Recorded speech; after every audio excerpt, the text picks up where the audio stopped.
Think you know everything about Windows? In today's video, I'll show you 5 hidden features in Windows that you probably didn't know about.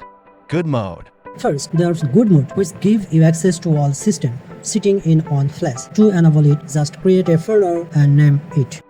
Clipboard history. Did you know Windows keeps a history of everything you have copied? Just press Windows plus V to see your clipboard history. The Snip and Sketch tool allow you to take a screenshot and annotate them instantly. Just press Windows plus Shift plus S to use it. Shake a Windows with your mouse and it will minimize all other windows. It's a quick way to clear your screen.